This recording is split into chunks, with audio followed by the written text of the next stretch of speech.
overall, this is a topic that's of increasing importance to our clientele. This is the one that has kind of caught us off guard.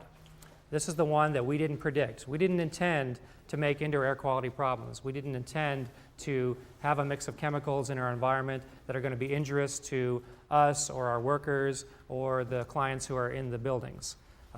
But it's the one that's really been sneaking up upon us, and it's the one that we haven't had as much research on as we'd like to have. And just now we're really starting to do some really good research in terms of finding out what are the problems with indoor air quality and how do they affect human beings. But it's a very difficult animal to get your hands around. So the statistics are shocking as to quality of indoor air quality in buildings and how many buildings are called sick by the EPA. It's 30%. How many of our kids are getting sick and asthma, as you can see in the picture, with what's going on there. And understanding the fact that we thought our homes were the sanctuary, and yet with respect to indoor air quality, it's actually more dangerous inside the home than it is outside. And we've spent so much time looking at smokestacks or car emissions or all kinds of other things that are happening outside when the real problems have been indoor here. Let's look at the impacts. 15% of homeowners may be allergic to their own homes. That's shocking statistics.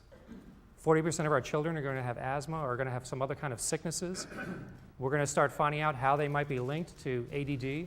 I mean, ADD is something we didn't even think about 10 years ago or 15 years ago, even hear about. Now we're putting a name on it, and we really still don't know exactly what is that disorder and what is it caused by. And lots of research is getting done now to try and figure out, is that caused by lots of the things that our kids are exposed to in their indoor environments. And then when we try to sit down and try to figure out what is the problem and where does it come from, you look at things like the EPA's research and you find out that only 2 of the chemicals that they monitor, which is not very many, are worse outside and everything else is worse inside. And when you think about the tens of thousands or hundreds of thousands of chemicals that are invented every year by the chemical companies, how many of those do you think the EPA has the funding and the staffing to be able to research and to find out how does that affect me as a human being? And how many labs are out there where or how many of you are out there that you'd put yourself into a lab for 10, 20 years and let the EPA start throwing chemicals at you and see what happens to you? Not many of us. And which chemical interacts with which one, and if I add the third one, is that going to be the one that really makes things much more dangerous? I can't isolate these things. We're in a large chemical soup in our buildings just as we are outside, and it's very hard to find out what's going on with that. So, what does this have relevance to in our business as remodelers? We have to understand that there are chemicals already in the building that we're walking into when we're walking into an existing home. We have to think about the chemicals that we're going to add in through our construction process, and we have to think about what are going to be the effects of those activities later on down the line. So let's just start looking at some of the chemicals and just starting to get a familiarity with what are some of the terms that we need to know and some of the chemicals that we really know are dangerous that we need to watch out for.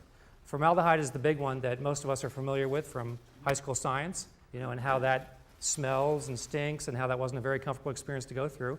And then think about what does formaldehyde do? Its job is to preserve stuff that naturally wants to degrade.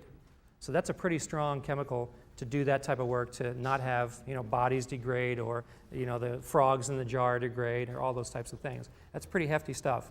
That's also the stuff that's a major component of most of the glues that we're using in many of our building materials, such as in cabinetry, plywood, MDF, particle board, all those types of things that we use in a very large volume in our houses. All of the trim, all of the plywood subfloor, framing, sheathing, roof decking, all of those things. It's an immense amount of materials.